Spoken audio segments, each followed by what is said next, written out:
다 같이 사도신경으로 우리의 신앙을 고백하시겠습니다.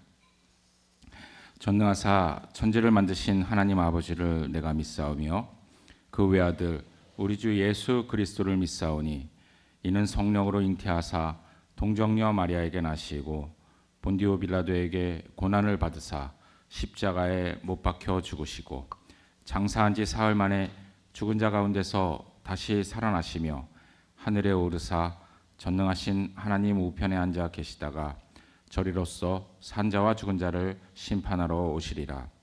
성령을 믿사오며 거룩한 공회와 성도가 서로 교통하는 것과 죄를 사하여 주시는 것과 몸이 다시 사는 것과 영원히 사는 것을 믿사옵나이다. 아멘. 찬송가 144장 예수 나를 위하여.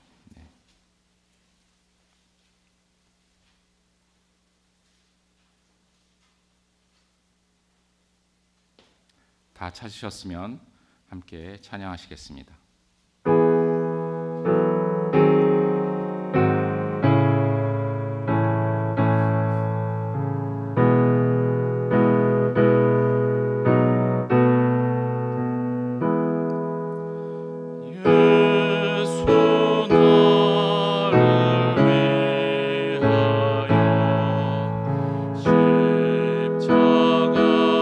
십자가를 질 때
아멘.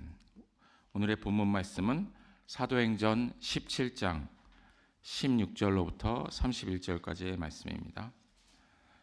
사도행전 17장 16절로부터 31절까지의 말씀입니다. 신약성경 264페이지입니다.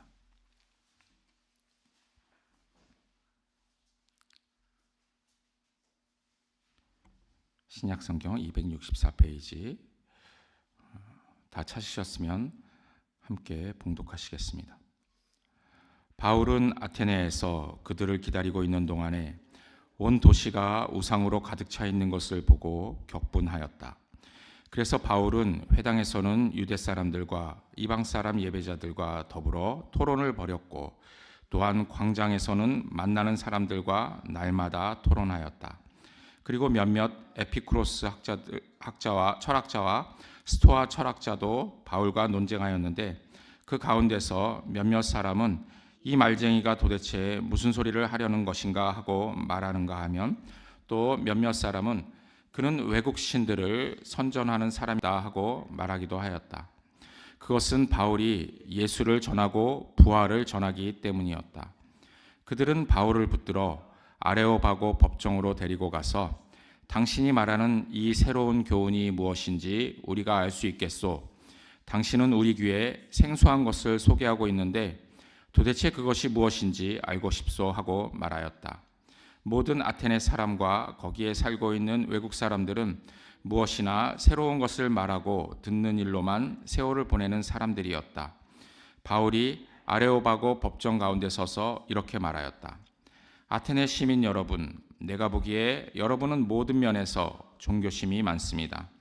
내가 다니면서 여러분이 예배하는 대상들을 살펴보는 가운데 알지 못하는 신에게라고 새긴 제단도 보았습니다.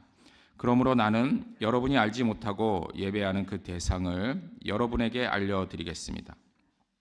우주와 그 안에 있는 모든 것을 창조하신 하나님께서는 하늘과 땅의 주님이시므로 사람의 손으로 지은 신전에 거하지 않으십니다. 또 하나님께서는 무슨 부족한 것이라도 있어서 사람의 손으로 섬김을 받으시는 것이 아닙니다. 그분은 모든 사람에게 생명과 호흡과 모든 것을 주시는 분이십니다. 그분은 인류의 모든 족속을 한 혈통으로 만드셔서 온 땅 위에 살게 하셨으며 그들이 살 시기와 거주할 지역의 경계를 정해 놓으셨습니다. 이렇게 하신 것은 사람으로 하여금 하나님을 찾게 하시려는 것입니다. 사람이 하나님을 더듬어 찾기만 하면 만날 수 있을 것입니다. 사실 하나님은 우리 각 사람에게서 멀리 떨어져 계시지 않습니다. 여러분의 시인 가운데 어떤 이들도 우리도 하나님의 자녀이다 하고 말한 바와 같이 우리는 하나님 안에서 살고 움직이고 존재하고 있습니다.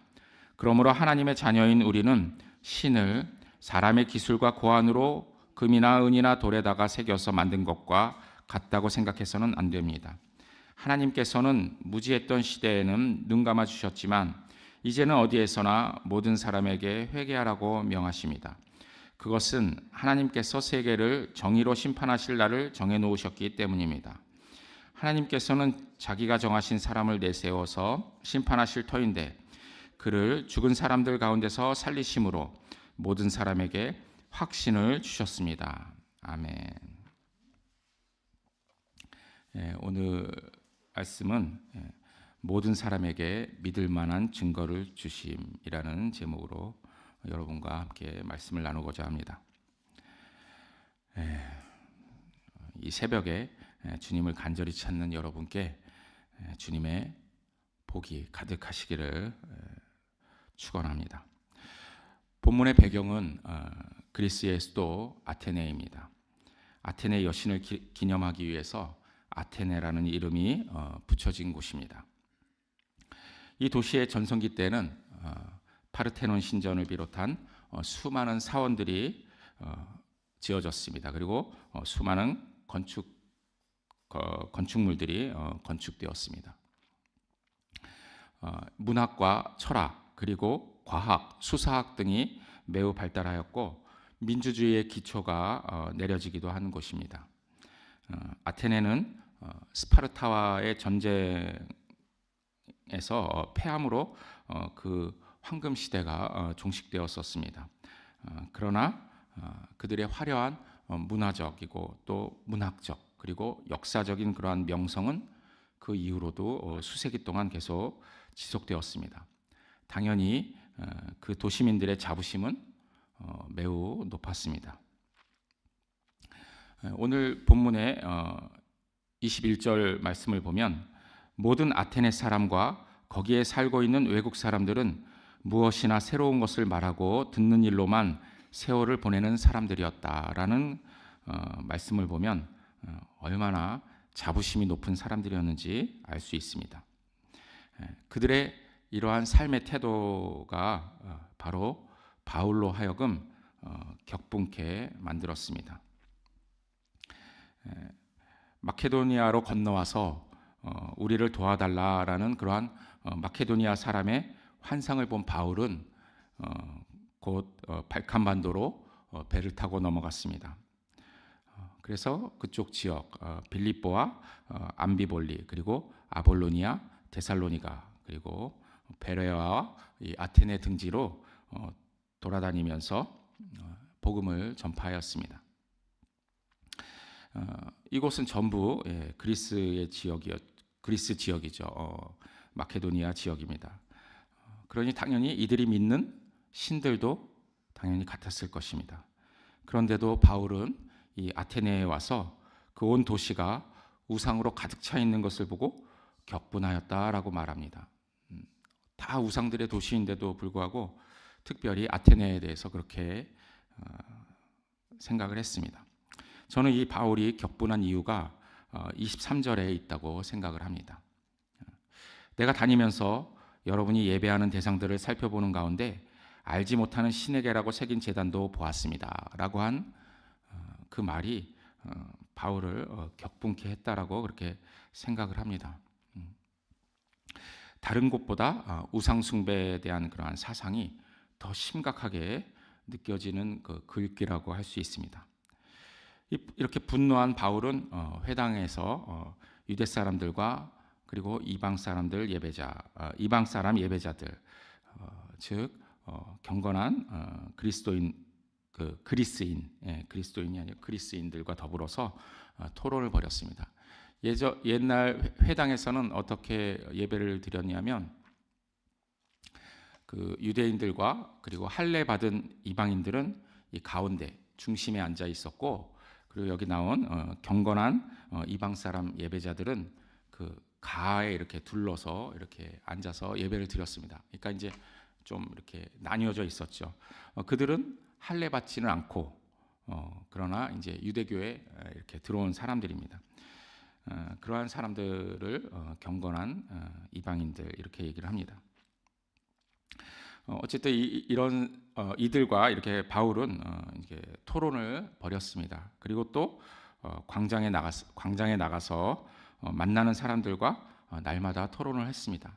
이 광장은 그 시의 중심을 말하는 것입니다. 특히 그 중에서도 에피쿠로스 학파 철학자들과 스토아 학파 철학자들과 논쟁을 했습니다. 이 에피쿠로스 학파는 쾌락이 인생의 주된 목적이다라고 주장하는 사람들입니다. 이때의 쾌락은 유격적인 쾌락을 얘기하는 것은 아니고 고통, 욕정, 공포 그리고 죽음 등에 대한 염려에서 벗어난 완전한 마음의 어떤 평안, 평정 이런 것을 얘기를 합니다. 말하자면 이제 불교에서 얘기하는 108번뇌에서 벗어난 상태 이런 걸 이렇게 말한다고 볼 수 있습니다. 이 스토아 학파는 이성을 중시 여기는 사람들입니다. 그래서 엄격한 그러한 금욕주의적인 생활을 하고 또 최선을 다하는 사람들은 그 지위와 계급을 막론하고 칭송을 받을 것이라는 그러한 얘기를 합니다. 이것이 바로 이제 만민 동등주의 그리고 만인 형제 사상이라고 볼 수 있습니다. 이 두 학파 모두 이제 범신론적인 사람들인데 특히 스토아 학파는 하나님을 세계의 정신이다 이렇게 생각을 했습니다. 오늘날의 뉴에이지 사상 이런 것과 이제 일맥상통합니다. 바울은 이들과 논쟁을 하면서 말쟁이라는 그러한 멸시를 받습니다. 또 예수님의 부활을 전하기 때문에 새로운 신을 소개하는 그러한 사람으로 여겨졌습니다. 그들은 이 얘기를 더 듣고 싶어서 바울을 붙들어서 아레오바고 법정이라는 곳으로 데리고 갔는데, 이 아레오바고는 이제 어떤 것을 판결하는 그러한 법정이기도 하고 또 공적 모임을 갖는 공적 집회를 갖는 그러한 장소라고 볼 수 있습니다. 처음 들어보는 그러한 바울의 말에 이들은 이제 어떠한 일리가 있음을 이제 느꼈습니다. 그래서 보다 많은 사람들에게 보다 더 체계적으로 듣기 위해서 이 장소로 바울을 끌고 갔습니다. 이 아레오바고 법정에 선 바울은 상당히 지혜로운 말로 이제 하나님을 소개하게 됩니다. 그때 첫 말은 이겁니다. 칭찬을 하는 거죠. 먼저 그 아테네 사람들을 칭찬을 하는데, 아테네 시민 여러분, 내가 보기에 여러분은 모든 면에서 종교심이 많습니다. 신을 믿는 사람들에게 이런 말은 이제 큰 칭찬과도 같습니다. 이 칭찬을 듣는 사람들의 마음은 이제 부드럽게 되겠죠. 그래서 그 말하는 사람들에게 이제 집중하게 됩니다. 이 바울은 그들의 특징, 즉 다른 도시와는 좀 차별되어 있는 그러한 생각을 하는 것을 부정하지 않습니다. 오히려 그것을 인정하면서 그 생각을 근거로 하나님을 새롭게 이해시킵니다. 이제 근데 바로 그것은 사실은 바울이 분노했던 그러한 이유라고 볼 수 있습니다. 바울이 상당히 유연한 그러한 사고방식을 가지고 있습니다. 이 알지 못하는 신에게라고 새긴 그러한 제단은 사실 미신에 있어서 끝판왕과 같은 그러한 생각입니다. 우상을 찾다 못해서 자신들이 생각할 수 있는 이제 마지막 신, 그렇게 볼 수 있습니다. 이에 바울은 사람들에게 이렇게 얘기합니다. 사람은 스스로 하나님을 알 수 없다. 그리고 생각할 수도 없습니다. 이렇게 얘기를 합니다. 하나님은 사람의 생각 안에 존재하는 분이 아니고 오히려 그분은 모든 것을 창조하시고 하늘과 땅의 주인이시고, 그리고 사람이 만든 곳에 계시지 않고, 그리고 사람의 손으로 섬김받는 분도 아니고, 오히려 그분은 모든 사람에게 호흡과 생명, 그 생명을 주시는 그러한 분이다라고 바울은 그렇게 하나님을 소개하고 있습니다. 이 사람이 선악을 알게 하는 나무의 열매를 따먹고 나서 그 세상의 중심은 이제 바로 자기 자신이 되었습니다. 이 세상을 자신의 잣대로 판단하고, 또 자신에게 유리하면 선이고 자신에게 불리하면 악이라고 그렇게 생각하게 되었습니다. 자신의 생각이 미치지 못하는 것은 쉽게 거부합니다. 우리가 문화적인 이질감도 우리가 거부하는 것처럼 우리는 자신의 생각이 미치지 못하는 것을 쉽게 거부합니다. 그리고 우리 스스로 모든 것의 주인이 되고자 합니다. 내 말이 맞다 이거죠. 그러니 실제로 만드시고 소유하는 그 하나님께서는 사람을 보면 어떤 생각을 하시겠습니까? 하나님께서 주인이신데 우리가 주인이라고 그렇게 주장하는 그 모습을 보면 하나님께서는 우리를 어떻게 생각을 하실까요? 하나님께서는 인간의 생각보다 결코 작을 수 없습니다. 우리의 생각이 하나님을 담을 수 없습니다. 뿐만 아니라 하나님께서는 모든 것을 하실 수 있습니다. 우리가 생각할 때 하나님도 이것은 못하실 거야라는 것을 우리가 어떨 때는 생각할 수도 있지만, 하나님께서는 하실 수 없는 것이 없습니다. 성경에는 하나님께서 하실 수 없는 거 한 가지 얘기하는데 거짓말을 하실 수 없다 이렇게 얘기는 하고 있습니다. 또 우리가 또 한번 또 생각해 봐야 될 것은 이것입니다. 우리에게 중요한 것이 하나님께도 과연 중요할 것인가 라는 것입니다. 인간에게 중요한 것이 과연 하나님께도 중요할까? 저는 이 생각을 이제 가끔씩 합니다. 제가 기도하면서 하나님께서 제 기도를 안 들어주신다는 것이 아니라 하나님도 나의 기도에 같이 중요하게 생각을 하시나 이런 생각을 가끔씩 합니다. 예수님께서는 우리에게 이렇게 말씀하셨습니다. 너희는 먼저 그의 나라와 그의 의를 구하라. 사람에게 가장 필요한 것은 의식주가 아니라 하나님의 나라와 그분의 통치하심입니다. 그러나 사람들은 쉽게 의식주를 가장 중요하게 여길 수 있습니다. 이것이 하나님과 사람 사이에서 큰 미스매치로 이렇게 벽이 되는 것입니다. 우리가 하나님께 헌금하거나 11조를 드리거나 또 무언가 중요한 것을 드린다면 그것은 하나님의 은혜에 감사하는 그러한 감사의 반응인 것이지 우리의 정성에 하나님을 감복시켜서 무언가를 얻고자 하는 것은 결코 아니어야 합니다. 그렇죠? 아니죠. 우리의 기도도 마찬가지입니다. 우리는 하나님을 설득하고자 하는 그러한 잘못된 태도를 쉽게 지닐 수 있습니다. 그러나 하나님은 대가를 받으시고 우리에게 무엇을 주시는 분은 결코 아닙니다. 하나님은 인류의 모든 족속을 한 혈통으로 만드셔서 온 땅 위에 살게 하셨고 또 우리가 살 시기와 때와 거주할 지역의 경계를 정해 놓으셨습니다.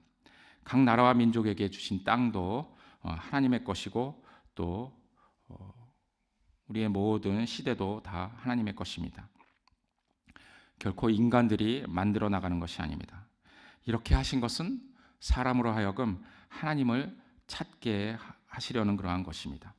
사람이 하나님을 더듬어 찾기만 하면 우리는 하나님을 만날 수 있습니다. 하나님은 우리에게서 멀리 계시지 않기 때문입니다. 그러나 우리 인간의 사상은 하나님은 멀리 계시다라고 그렇게 계속 생각해 왔습니다. 1800년대에 유행했던 이신론도 마찬가지입니다. 하나님이 세상을 창조하셨지만 하나님이 멀리 계시기 때문에 인간 세상에 상관을 하시지 않기 때문에 인간 스스로 모든 것을 만들어 가야 된다라고 했습니다. 이게 과학이 발전하면서 합리론이 발전하면서 나타나진 사상입니다.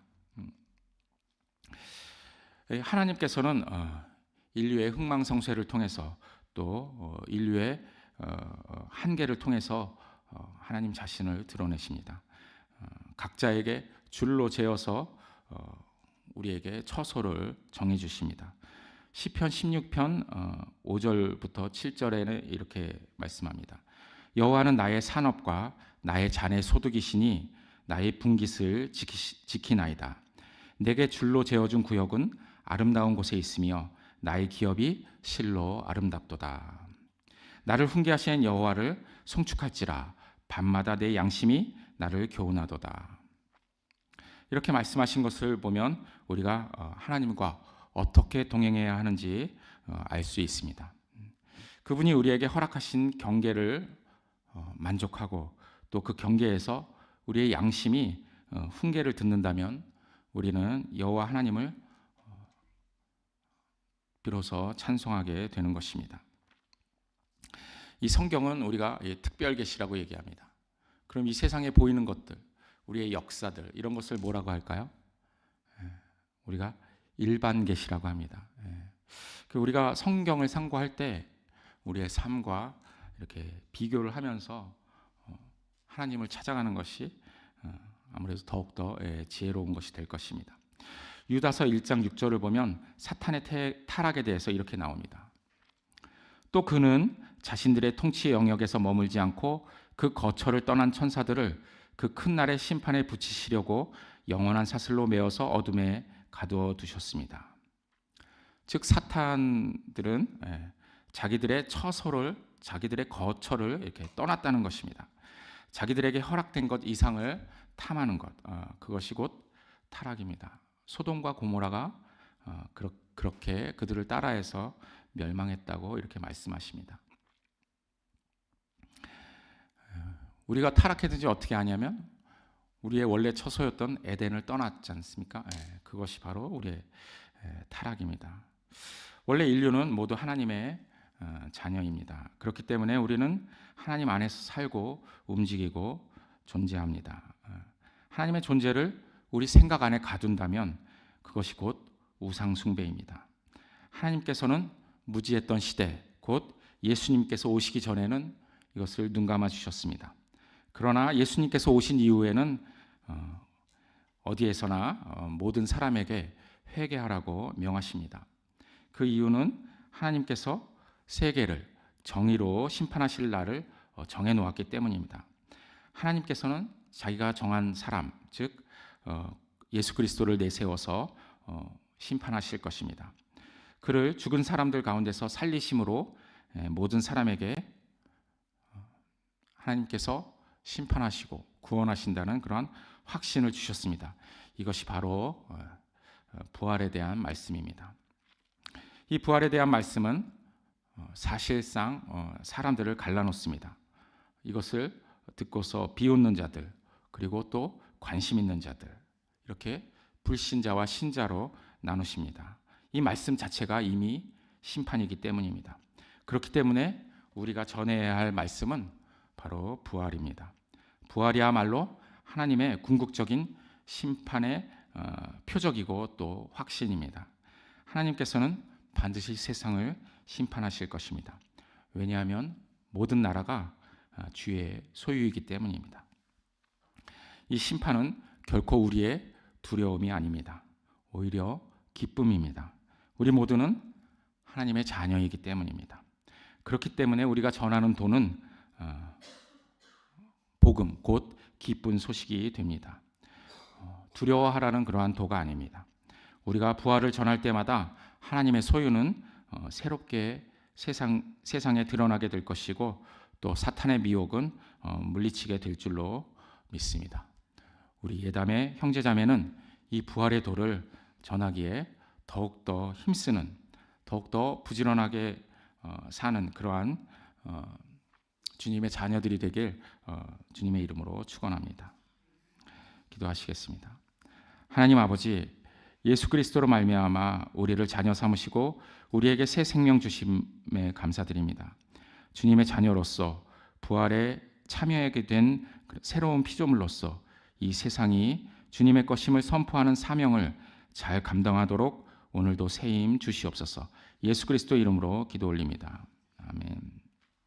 하늘에 계신 우리 아버지여, 이름이 거룩히 여김을 받으시오며 나라 임하옵시며 뜻이 하늘에서 이룬 것 같이 땅에서도 이루어지이다. 오늘날 우리에게 일용할 양식을 주옵시고 우리가 우리에게 죄 지은 자를 사하여 준 것 같이 우리 죄를 사하여 주옵시고 우리를 시험에 들게 하지 마옵시고 다만 악에서 구하옵소서. 대개 나라와 권세와 영광이 아버지께 영원히 있사옵나이다. 아멘.